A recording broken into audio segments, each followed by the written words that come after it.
Dude, he shot him in the dick. Huh? That's not cool, Butters. You don't shoot a guy in the dick. Butters, will you ever learn? Who knows, but we do know that you're a fan of us because you're here and you're active. You're very active. Nightwing, you're already here. You're already saying yo, yo, yo. How goes it, Nightwing? Thank you from joining us from across the seas. And fans, you have joined the show. It is I, Joshua Joseph, the voice, here for a Monday Night Raw preview review show, which already happened. They already had it. And you guys know us. If you're a fan of us, you know this. But if you're new to us, you're going to learn this because we have another crew. It's the Raw Deal, or wait, yeah, Raw Deal with House and O'Neill. Yeah, Raw Deal with House and O'Neill on Wednesdays with our boss House and Annie O'Neill. So they cover Raw. They do a great job. We have a bit of a freedom month. So we are going to take advantage of it and cover a lot of stories that you don't normally hear. And again, I'm here with my friends, my co-host, the guys who keep the show going. It is the Chaos Goblin himself, Kevin Kalloway, and the blue-eyed villain Grunmiester. How goes it, fellas? How are you doing? And how was your week? Yeah, it wasn't bad. I was agenting out at Divine Pro on Saturday. That show was great. Excellent crowd. It's an all women's promotion, and the women all there killed it. I was able to. They're great at taking direction. They're great at applying anything that they need. Like, I can't put it over enough. Yeah, I seen your post, and you seem like a proud papa. Yeah, I don't get to. I don't usually post those. I guess I don't. It's not that I don't get to, because I give those moments to people usually very privately, but because it was so over expanding to like the whole roster that it was just like, well, this will be easier. Hopefully they all see it. Very true. Very true. Grun, how have you been since the last 24 hours since I've seen your ass? Well, the last 24 hours have been good. For those who aren't aware, this past Thursday night, went to a mixer for singles, 20s and 30s in Philadelphia. I thought it went well. Met a nice lady. Woo! Met a nice Philly lady. We're going to put a pin in that. We are. I mean, more like a tic-tac, but... Whoa, Grun! See, you're already throwing us off. I wasn't even going with the dick joke. Yeah, he was going with our trademark. I was going with the I just wanted to hear more as it evolved. Damn. Well, we'll see how it evolves. Well, it's been a few days since I've heard from her, but I mean, if it works out, it works out. If it doesn't, it doesn't. Life goes on. That's true. And ladies are busy these days. Yes, they are. Like when I was growing up, and they just waited for you. Yeah, no, they got lives. They really didn't wait for you. I'm just being a numbnuts. Okay, so if there's any ladies out there, don't think I generalize you all into waiting for us to call. But Grun, I am super stoked about that information, and plus, you're doing it. You're doing the thing. So you're getting out there. You're shaking hands and kissing babies and becoming a politician. No, you're not doing it. Please run for the hills if I run for a politician. Yeah, run fast, Philly. If Grun starts running, I don't think I can fix Philly. Oh my gosh, I love this crew. So guys, we got to talk about it. It's been a thing. We discussed it on the Sunday house party. So you guys got me and Grun's opinions on it. But we did have somebody reach out into the chat, and they said they cannot wait to hear Kevin Kalloway himself talk about this incident. So Kevin, I'm going to allow you to take the floor so we can get this out there, get it discussed, and, hear your opinions on it. I'm going to preface this whole thing by saying I hate when these things happen. I hate when everything like this happens and it's so publicized because these things weren't completely unheard of in like territory days where people would jump the ring and they would try and beat up the wrestlers. It doesn't happen as much these days without some kind of fanfare. This felt different, but I'll touch into that in a second. But whenever this kind of thing happens, it's detrimental to the wrestling business in general these days. In the territory days, it was more like, oh, we're a good heel. We're making them care. But now it's when someone's jumping the ring, it tends to be for attention. And it tends to be for their own clout. And it tends to be for their own stuff. It has nothing to do with good business. It has nothing to do with good wrestling. It has nothing to do with any of that. There are very few people jumping the ring for those reasons now. So anyone who argues that in these kinds of scenarios, I feel is off base only because the audience is very different.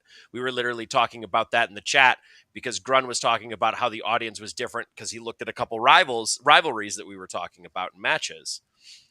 He said the crowd was different, and it was the first thing that he mentioned. And it's different not just 20 years ago, but 40 years ago. So I hate the implications for the wrestling business when this kind of thing happens. So that's my disclaimer of everything in general, regardless of what I say next.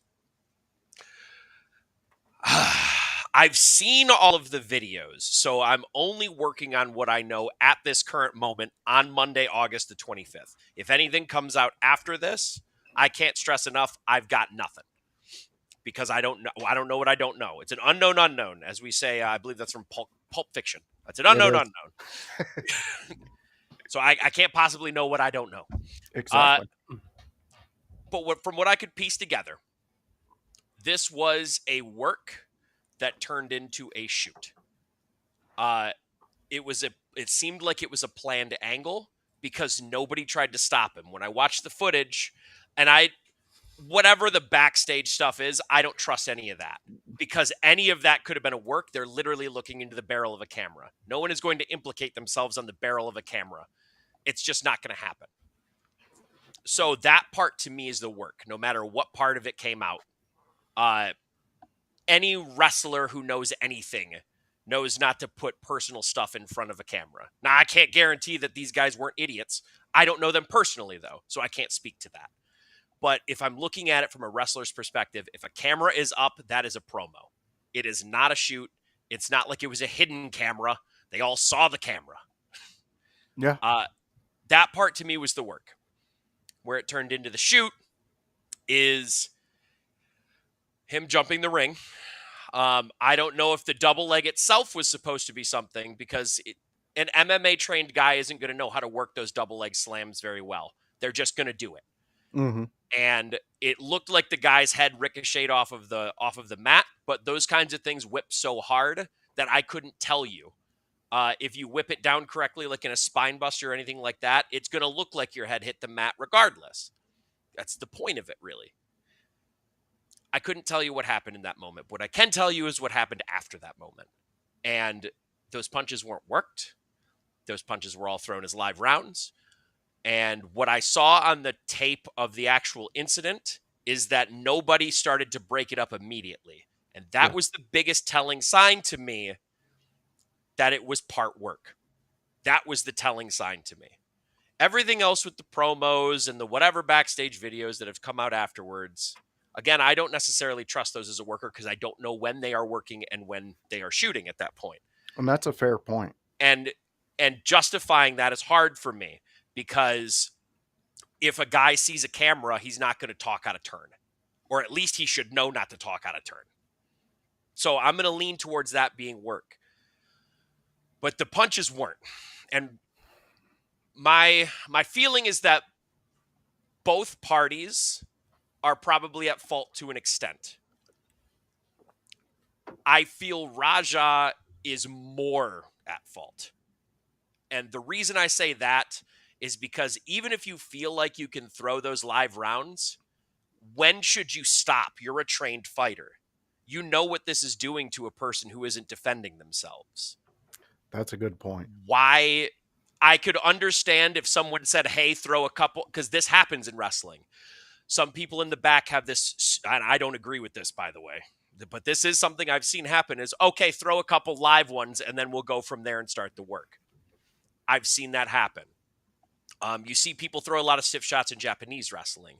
Same basic premise. They're agreeing to throw these things. Well, Kevin, not to cut you off, but Sure. the most famous one that I know of was the Mayweather Big Show one, Mm-hmm. where Big Show told him Yep. to lay one in because that's the only way it's going to look real. Yep.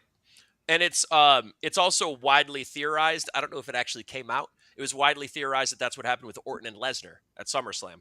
Ooh. Is that they agreed that Lesnar would throw some live ones with his elbow so that it would open up Randy Orton so that it would look real. To the point where it worked people in the back. It worked everybody around the world. But like, those are things that people do agree to. And again, I don't agree with them because I think what we should see in the ring should be mostly a work, especially when it comes to like the actual physicality of it. You want to make it look real, but you don't want to actually make it real because that's when it starts doing real damage. A trained fighter is going to know when to stop. So he threw 10, 12 punches, live rounds. Like, well, if he could have gotten 3 off and then stopped and started the work, that would have made more sense to me. But he kept throwing. Yeah. And there's no reason to do that. That's why I feel he's mostly to blame, because it's just because someone gave you permission to throw live rounds doesn't mean you throw that many live fucking rounds. There's a line. It doesn't matter who gave you that permission. You don't do that. And that's not wrestling. That's human. I don't know how better to phrase that. Now, on the side where I feel the company is a little at fault. After people started seeing this, I saw people get in the ring and start trying to break it up. They didn't really know what was real and what was fake at that point. But if you're going to tell someone to lay it in and they are an outsider of the wrestling business, you need to coach them all the way through it. Every single aspect of it. This isn't a person who's fully trained coming into the ring. I don't care if they have MMA training. I don't care if they have, jiu-jitsu training. I don't care if they know Taekwondo. I don't care if they know how to pull their punches. They are going into a world they don't understand fully. They might understand it a bit. They might be a big fan of it, but they don't understand the world fully. You have to coach them through every aspect of when to go, when to stop, when everything. And throughout all of this, it seems to me that nobody talked to him about that. Nobody talked to him about that. I wasn't in the building for the meetings. I wasn't in the building for any of the coaching. But just based on the reactions that I'm seeing, I don't believe that they gave him enough coaching. They didn't tell him when to stop. Now, granted, he needed to stop at some point too, but at the same time, you absolutely have to coach everyone through that every single time. And there's no excuse not to. Celebrities come into this all the time. And earlier in the years of celebrities, as we've all seen with WWE, it was very hit or miss. If they understood a bit more of the wrestling business and were fans, you'd get a little bit more out of them. But it would still be wonky, right? If they didn't understand a good goddamn about the wrestling business, you would get things like Jeremy Piven saying Summerfest instead of SummerSlam because they're just there to promote something. It's not their fault. I forgot about that. It's hilarious. I can't forget it. I can't believe I remember the I love it. Piven was on Raw once. I love Jeremy Piven's appearance, but I understand like that's the kind of thing that happens if you don't coach someone. Yeah. And we get more celebrities now that they're going through trainings, they're going through things before they can even step into a ring for a match. That's what we need, is that level of thing to make sure our wrestling business doesn't look like a pile of garbage and just like anyone can come in and do whatever. Yeah. And this whole incident pissed me off when I saw it. Legitimately. I looked at my screen. I disappointedly shook my head. I'll give you a reenactment. That was my reenactment of my disappointed head shake screen at my stupid phone. I felt like I was there. I could not have been more upset, disappointed. Everyone was sending it to me. And I know this hurts draws. I know this hurts everything. And to my knowledge, I just saw a press release. They were a WWE ID promotion. Yep. And they have lost that now. Yeah. Not only that, but I think it was Rikishi's promotion. Yep, that is confirmed. And Rikishi. and I believe because of that, I bet his relationship with WWE is more strained now too. So these are the implications of these things happening. And this is the risk that you take when things go wrong and people want to go into business for themselves. Again, I can't stress enough, I wasn't in all of the meetings and I can't possibly know what comes out next. But what I do know is that this whole incident is a entire travesty to this entire business. And it throws a stain no matter how high or low up you are in this business. I wish it didn't happen. I wish I didn't have to sit on this podcast and talk about it. But it's an unavoidable topic when you're in a podcast like this, and it sucks and it's awful. And I don't really have much more to add other than I hope that the guy who was absolutely mauled is okay. Yeah. Yeah, last reports I seen from, I believe, his sister, he is recovering. He's still in critical, but they have him. He's stable. Okay. But he's going to have a long road to recovery. Oh yeah. The industry for that section of the industry is going to need to recover too, because this is, I mean, there was kids there. And I know for you, Kevin, as a guy who does promotions and you go out there and you try to make your product the best thing for everybody to be able to enjoy, that right there, that's like a big thing. And there's a lot of damaging feed from Raj himself. He was streaming live on Kick while this was but that's his gimmick, that's his thing, that's what he does. It wasn't just, he didn't just show up here and was like, I'm going to start streaming on Kick. But it's a sad moment for everybody involved, even Raj, because obviously something triggered him to that point, because he's been in MMA. He knows that there's a point you stop. But again, like Kevin has said very, very well, and Kevin, I'm glad we got to actually sit here, me and Grun, and hear you break it down. Everybody involved, no matter how big the thing is for a promotion, everybody has to know what to say, what to be, how to do this, how to do that, how to react, you have to know. Knowing is going to prevent things like this.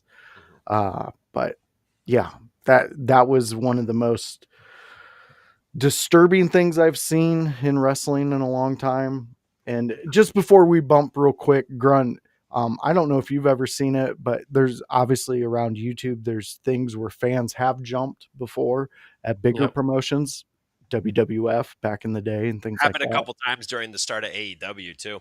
Exactly. Those wrestlers, they take care of business when the stuff like that happens. Yeah, they do. So that was definitely my also, Kevin, my line of sight where I was like, something tells me there was a work, but it went too far. Like it just it went. I mean, that's obviously, I mean, I'm stating the obvious right now, but it definitely appeared that way. Grun, I'm going to give you 2 minutes if you have anything left you want to say on this subject. But anybody who wants to really get into Grun's thoughts on this, you got to go to the Sunday house party episode. Grun broke down his thoughts on it. It was pretty good. So, Grun, 2 minutes. Okay.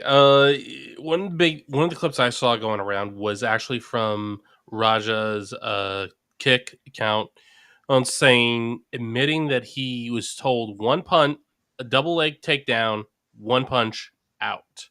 He admitted and then he also reveals that his mindset was, fuck that, I'm going to get in as many punches as I can.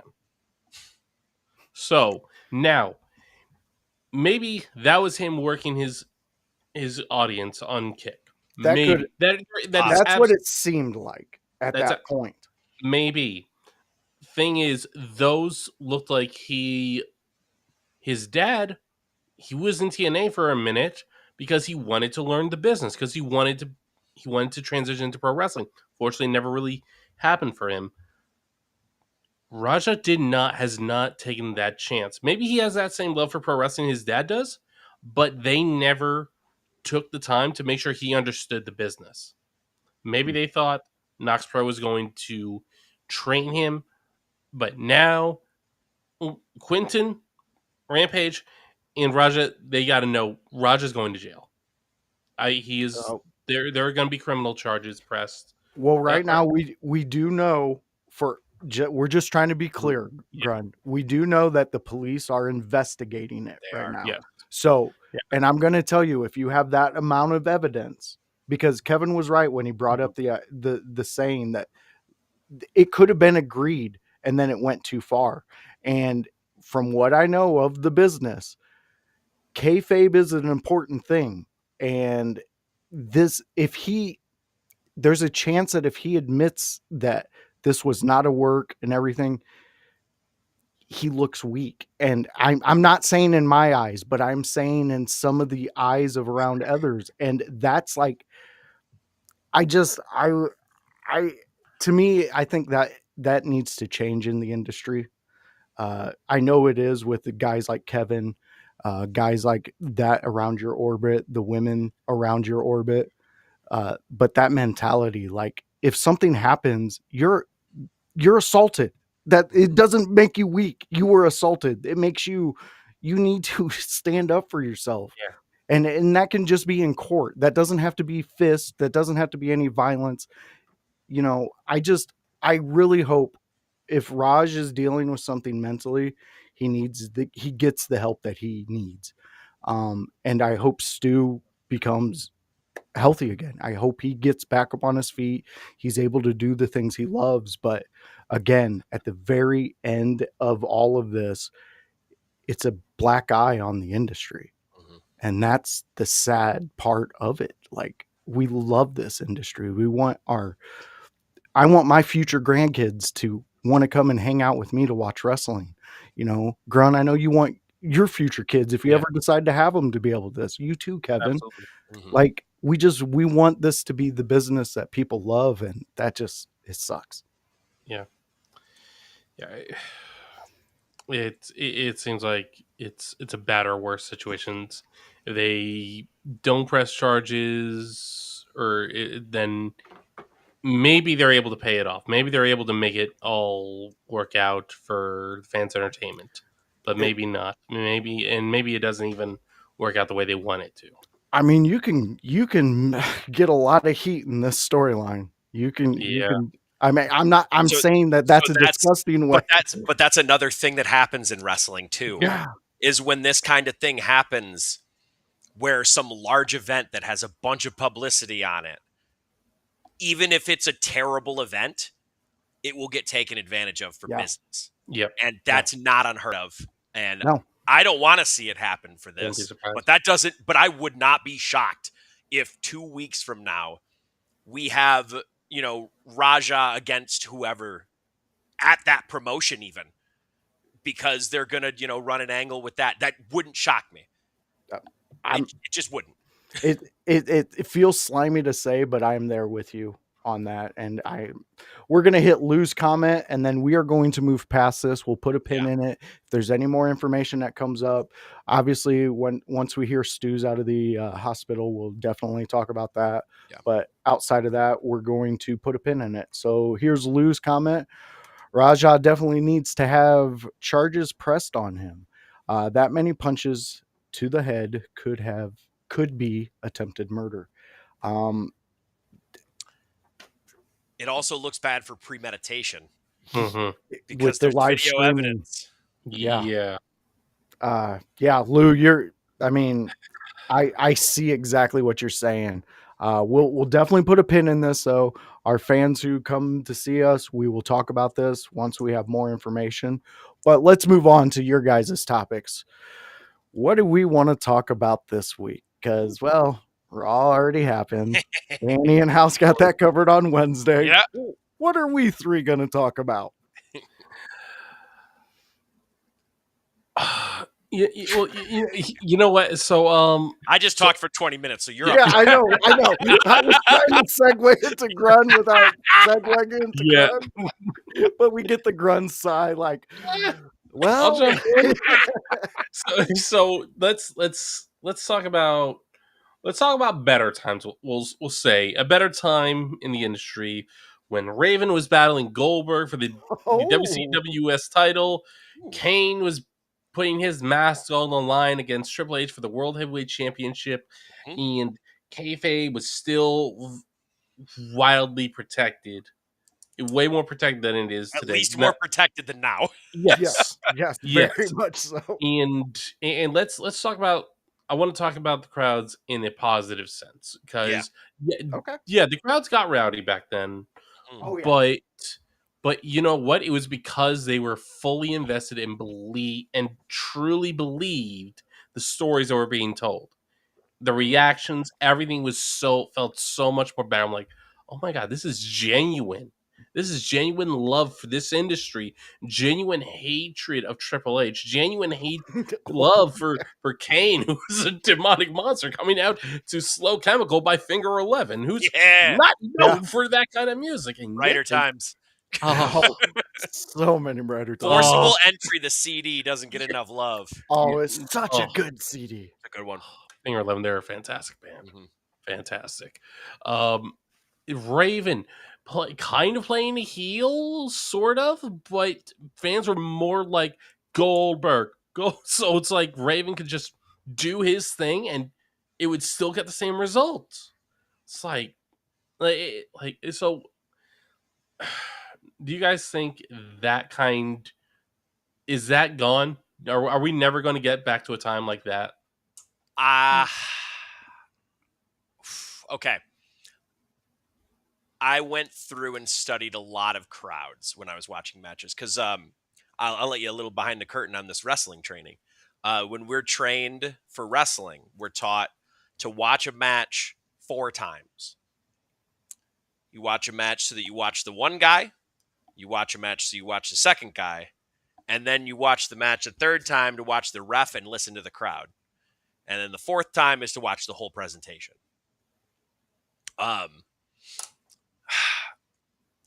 What I learned from that and what I see now on crowds, I just finished watching, well, not just finished, I watched it yesterday. I watched both NXT Heatwave and Forbidden Door. I watched both of them all the way through. And I didn't mind Forbidden Door. Most of the action was fine. But what I do realize about the crowds right now, and I know this about festival crowds usually because they're non-wrestling fans, but apparently this has leached over into wrestling fans as well. People are reacting to stunts and sounds, especially sounds, more than anything else these days. Now, you'll get those genuine reactions at the culmination of a long story. Take Cody Rhodes going over Roman Reigns. That evoked genuine emotion from the crowd, but it took them longer than 9 months to get there. It took them a year and a half to get there. That's how long it took to get the genuine emotion from people now, because they saw all that journey and they got brought on that journey, and that was good. There were some patches in between where you didn't know where it was going to go, and by you don't know where it was going to go, it's where the crowd felt it was going to go, because Roman Reigns had a late surge to beat Cody Rhodes for like no reason from half the crowd. That's what they wanted at the time. Look, that's because okay, this is a whole nother discussion, but fans genuinely don't know what they want. Absolutely not. And they want to be surprised. They want to be surprised so bad that they will shatter storytelling to do it. They will shatter it, and they will want that to be shattered just because they want the shock value. And that's taught to us by the Attitude Era, and I blame the Attitude Era for it. That is what people are nostalgic for. They're nostalgic for shit to just go wonky for no reason. To the point where I saw people going, "Oh, I miss Vince McMahon." No, you don't. Maybe I think what they mean is they miss the Vince McMahon that created the Attitude Era and the Ruthless Aggression Era. No, they missed that Vince was random. I saw the comments. They just missed that he did random shit. And they're just like, "Oh, it's just Vince." I mean, I agree that they probably also missed the Vince of the Attitude Era, but that was also Vince Russo. And, ooh. The track Yeah. record there is spotty at best. And lambastingly at worst. Because what Vince Russo was really good at was shock value. But it was at the absolute expense of any sensical storytelling. Yeah. So back to the crowds though. The crowds now aren't as invested because they want that shock value, and they're thinking that they're so smart in the backstage aspect of it that they can predict everything. And then when their prediction goes wrong, they get disappointed. That happens a lot. And it's not really like a shot at them. It's just what happened. The internet has taught us that we get immediate answers. Yeah. It happens with students that I teach on a day-to-day basis. I had a conversation with a student today. And the student, we're in a math class, and I go, there's a million different ways to get to the single answer in math. And the student goes, yeah, but I just want to know the answer. I go, yeah, but that's not how life works. You can't just get the answer to everything. And she just looks at me and goes, yes, I can. It's right here. And she holds up her phone, and I go, does that phone tell you what the emotions of that person sitting right there has? And she goes, no.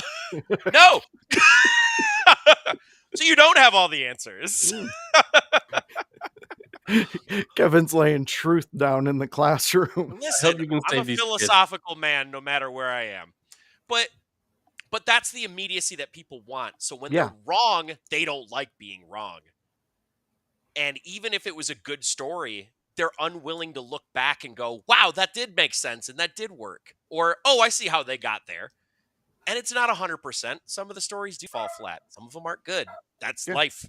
You can't bat 1,000. It's just not going to happen. But there are multiple ways to tell a story, and people are unwilling to see that sometimes. And I know I got Lou's question there, and I went off on a tangent, but I do want to hit that. Do you feel that fans are involved so much with behind-the-scenes convos and discussions that it kind of takes away from the excitement and enjoyment of the shows? 10,000%. It's unfortunate that we see so much of the news break now, because now, and I think WWE's starting to do this. They did it a little bit under Vince's reign, but they're really starting to do it now. They're feeding a bunch of stuff that's wrong to the news, and they know who their leaks are, and they know who the people who they're trusting is, and they're getting rid of the people who are telling people the truth, and they're keeping the people who are telling the press lies. And I love that. I do too. I want to be worked. Please work me, because I am a person who isn't easily worked anymore. It just doesn't happen as much because of how much wrestling I've seen and been behind the scenes of. So when you can work me, I am happy. And I had the same conversation with Annie. Annie doesn't like being worked. And she says that. But to me, what that means is she doesn't like being lied to. Yeah. And I get that. I get that inkling. But when you're working for a business, you're not lying. You don't know these people. I get that inkling. That's the difference to me. And it's okay to feel that way. It truly is. You don't have to like being worked, but it is part of the wrestling business. And if you aren't going to get worked in the wrestling business, you're probably in it. You're probably in it not for the right reasons. As a fan, as a person involved in it, you have to be willing to be worked even if you don't like it. You have to be comfortable in the uncomfortable.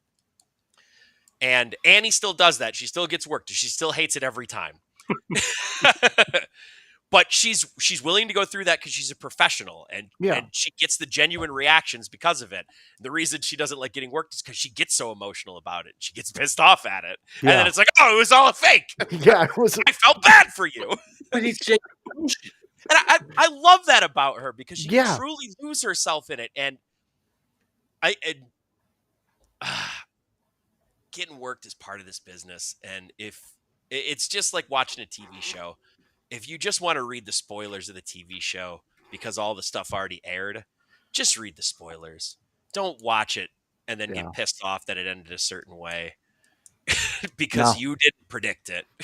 No, I completely agree with you. And in our line of the work, we see a lot of that with some content creators, in which they get they form their opinions because they were wrong about Mhm. the storyline. And it's like, that's not, to me, it's like a roller coaster. Yep.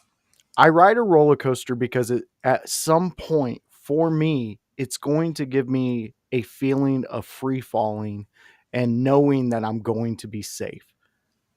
Wrestling, I go in there to be lied to.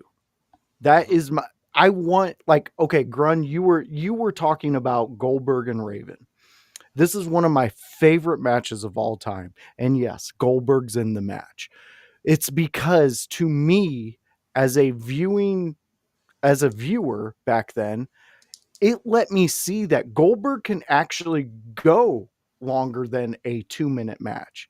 And it showed that Raven showed the rest of the wrestling audience and the world that he can be taken down.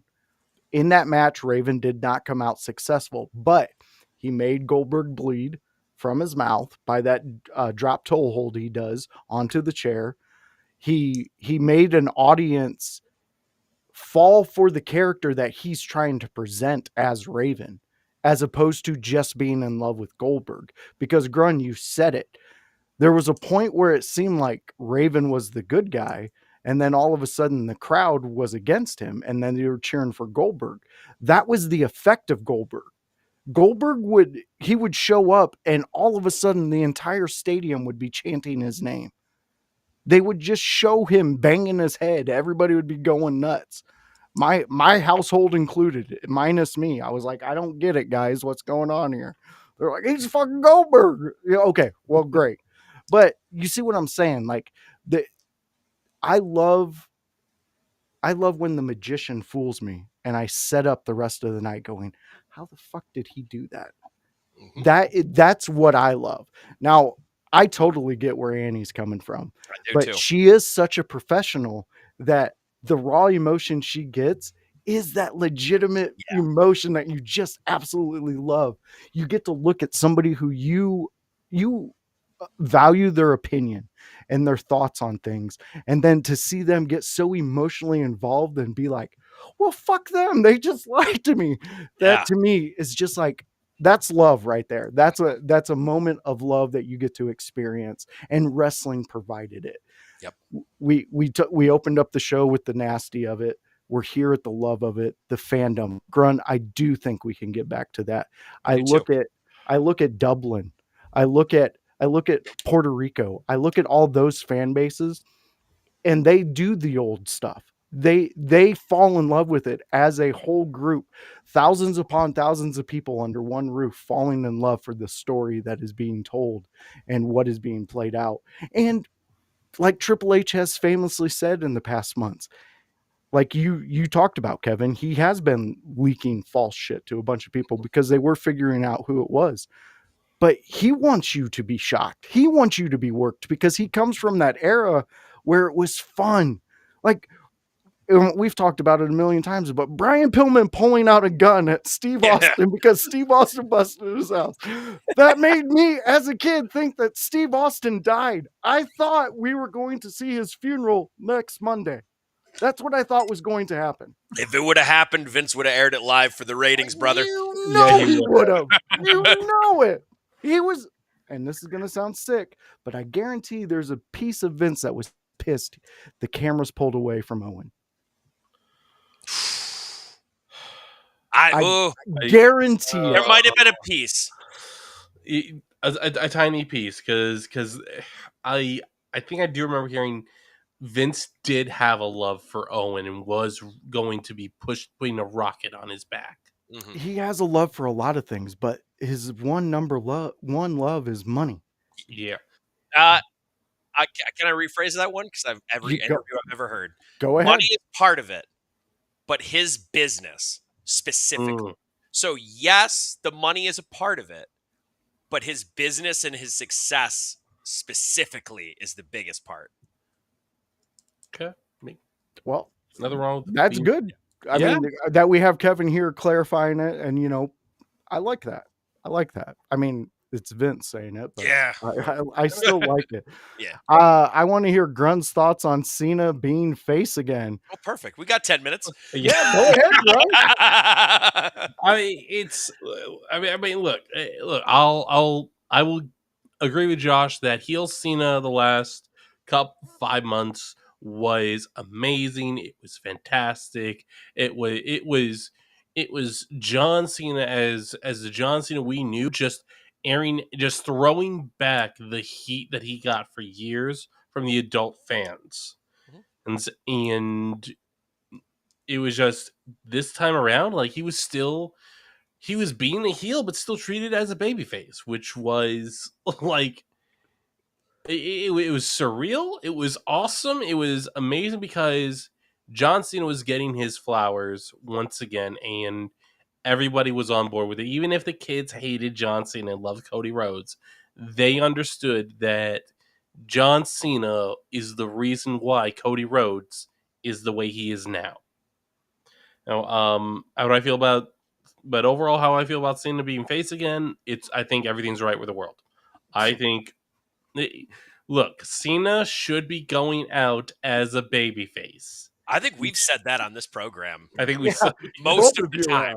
Both of you have. I stuck to my guns. I wanted heel Listen, Cena till the end. honestly, I think I played both sides. I think I was like, hey, I You could see probably did. heel Cena going out on his back, but I could also, as time progressed, I was like, he's going to turn face.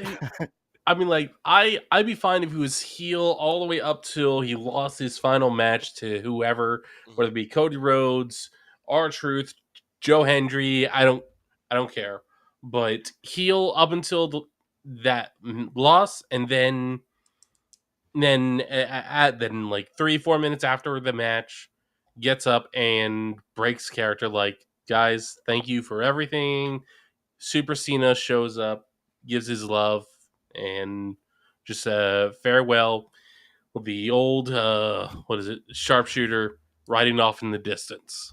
This is like a one of those romance novels that my aunt used to read before bed. I love Lou's comment here. Grun put his Cena sheets back on his bed. That's how happy he was. I don't have Cena sheets. I was gonna say all of Philadelphia's sperm donor banks were fully loaded of Grun. That's how happy he was. He was just out there donating every day. When Started he the program with the dick joke. No. And we made it all the way to sperm. And you've been named Thank you. Gunslinger is Thank you. that's the right one. Thank you. Yeah. I mean, we did cover it when he first went back to face. Grun came grinning ear to ear on the stage. He was very happy for that moment. But again, I think that ties into what we were talking about, guys, with the fandom.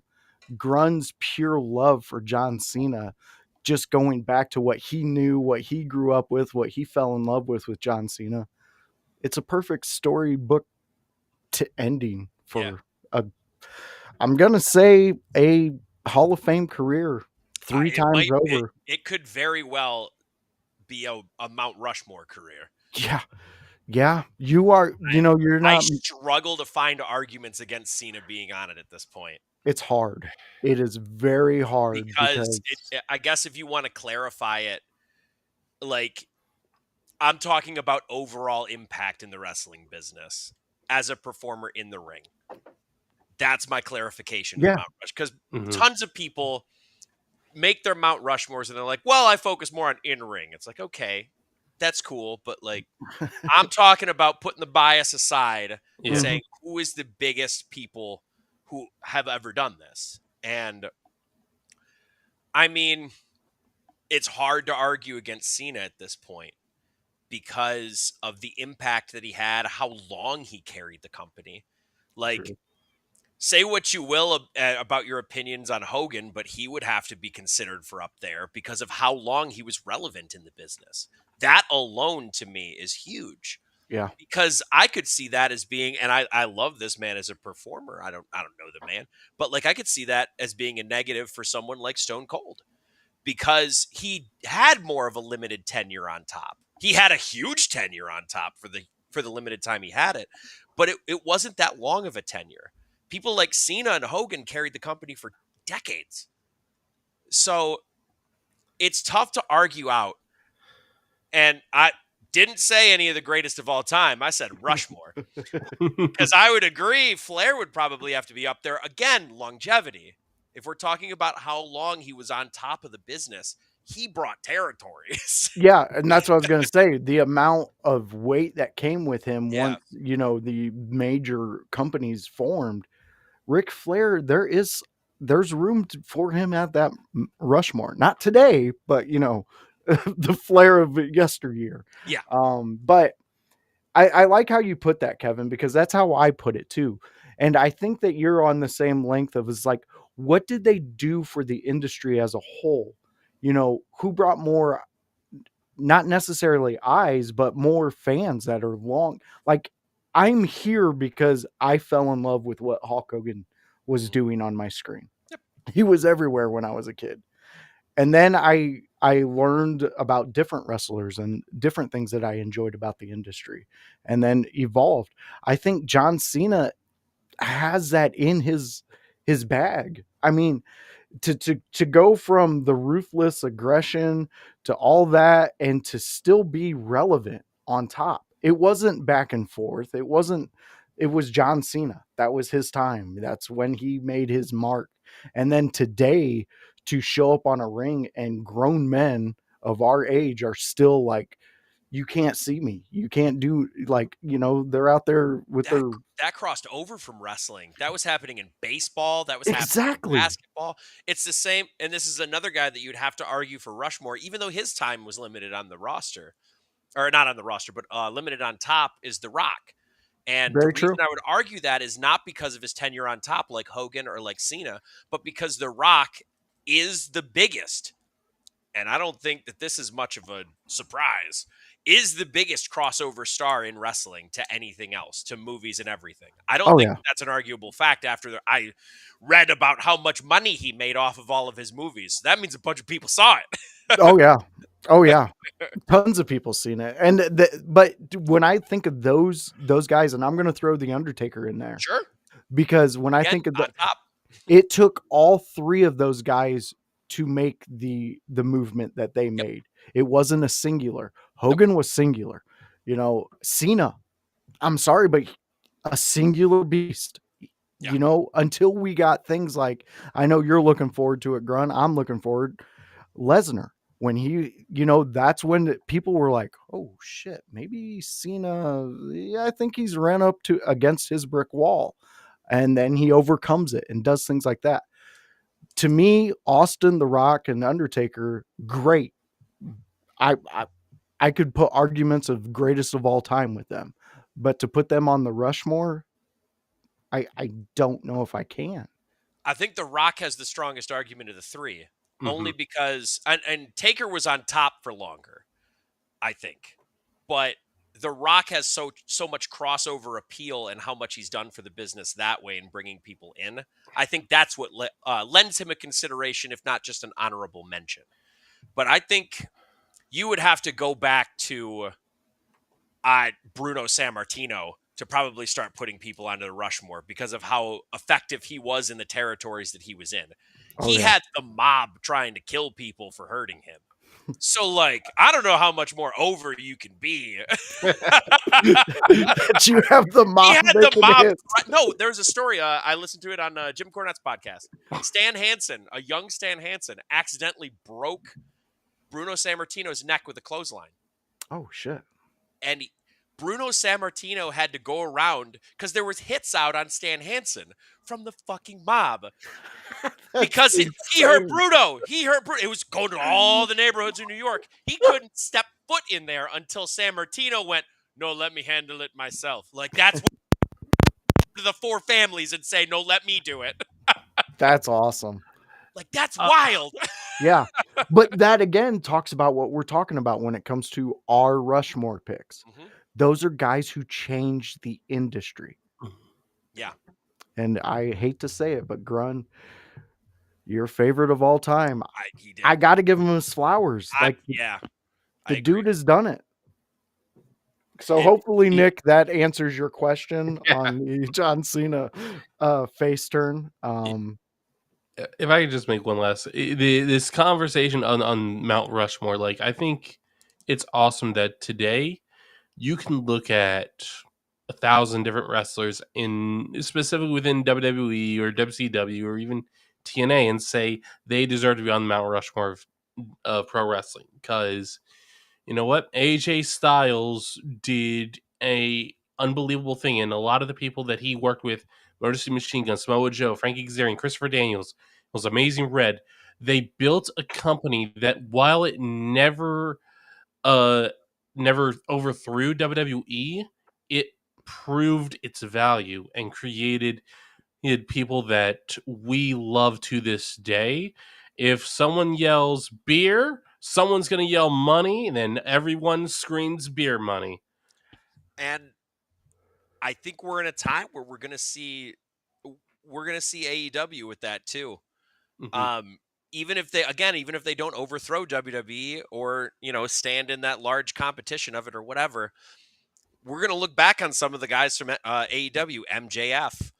You've got Bobby Lashley and Shelton Benjamin killing it there. Yeah. I think we'll end up looking back favorably on Hangman. You got Swerve Strickland. You got Ospreay.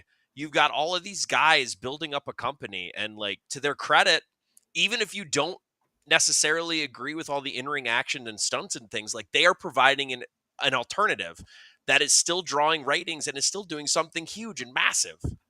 That's 100% facts. And again, if you tuned into us yesterday, we have talked about it. There is going to be more AEW coverage. Oh. We are going to start covering more of them. We have Hypocrisy Jones will be in the Discords during AEW shows, events. So go in there. I know people out there miss Jones on screen, but that is a way to stay in touch with him through our Discord. And he'll be coming back to screen soon. So just pipe down. You go get your fix on Discord. But yeah, AEW though, I like I've said, they have to prove this to me. I'm going to watch. I'm going to enjoy wrestling as a whole because I love wrestling. And I can't wait to see what they do with this beautiful present that has been put at their Christmas tree, with WWE for some reason being like, you know what, those guys who built everything that we have today, screw those fans. We'll see what happens. I don't see this lasting long, but who knows? You never know with wrestling. You never know. You never know. So, fans, we've come to the time where it is it's not 6 minutes before they go live because they already went live. It's 6 minutes before we leave your screen. So I'm going to give my friends who you've enjoyed. Kevin, loved your opinions tonight. Grun, loved your pure emotion, especially when it came to Cena. Those are the things that we love here. Let them know where they can find you guys and what you got going on. You can find me at twitch.tv/Grunmeister, YouTube Grunmeister, Kick Grunmeister. I stream every Friday, 7 p.m. Eastern. Grun's Rain SmackDown Review Preview Show. Talk everything in SmackDown. This week, definitely going to be adding Clash in Paris talk as well. Beautiful, beautiful. All right, Kevin, let them know where they can find the chaos in which you create. You can find me at Kevin Kalloway on Facebook. You can find me at Kalloway Kevin on Instagram. I am, as I don't know if you guys saw this commercial. Oh no, I put it in the chat. The commercial that I did for the event coming up September 21st, the Dakota and Beer Brawl. If you're in the Michigan area or Detroit area, can't recommend it enough. It's gonna be a fun time. I am also getting back on streaming. My my job just started, so I've been trying to work out times and figuring that out. But I will be back playing games here shortly once I work out my my new schedule based on that, and that'll be on twitch.tv/Kevin Kalloway Pro.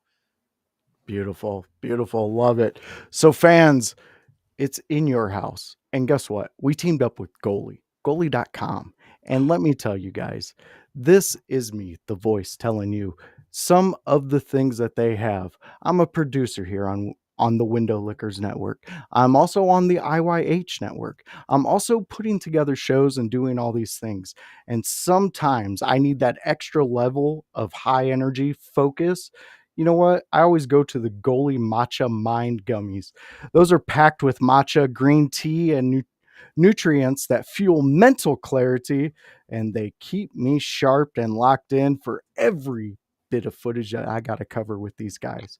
So if you're ready to power your mind and stay focused through all your busy schedules you have, head on over to goalie.com, enter the promo code IYH at checkout for a discount, and join me on the wellness journey of IYH. And you can catch In Your House on all Apple and Spotify podcasts out there. So go join us, go support what we're doing and our team up there. So outside of that, guys, we have some shows coming up, like I've been talking about. If you want to get the recaps of Monday Night Raw, it is going to be on Wednesday with the Raw deal with House and O'Neil. That's where you need to be. You're going to get some great insight from House, and Annie herself will keep you intact with what works and what doesn't work for Annie. So go check them out. That's Wednesdays. You're going to love that show. Hit the subscribe, hit the likes, hit the follows, because you need to know when we go live, because Thursday is the ECW watch along, and it's been a banger. We just had a huge discussion about, should Spike Dudley be in the Hall of Fame? Yes, sir. Please. I'll take another. It was a good discussion. That was a great discussion. House really made me fall back in love with Spike Dudley during that episode. And we also just had Joel Gertner on, one of the legends on a microphone, one of the guys you want, maybe not giving wedding toast or things like that, but, maybe hyping you up at a bachelor party. Hire Joel Gertner. You can get him. Anyway, so go check those out. That is the ECW watch along. We also have Conspiracies at Sea on Saturdays. Come join us. That is just a silly goose time, and we invite you to have a silly goose time with me, Viking Storm, and our young Jamie herself, Luna.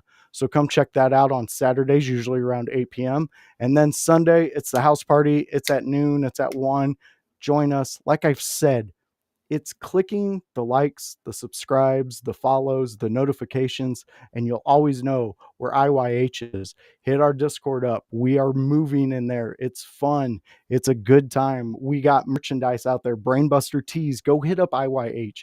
Annie O'Neil has her own clothing line of clothes out on Frontline Pro. Go check them out and get in touch with Annie. Let her know, hey, we like the shit you're putting out there, Annie. We're going to buy it up. And they are nice shirts. And we'll talk about that later, because I'm looking to get one of them shirts. But fans, you see what we do here. This is an every Monday show. We completely love the fact that you join us, give us our time. And IYH, we hope to see you on all our other shows. So come join us and have some fun. Bye.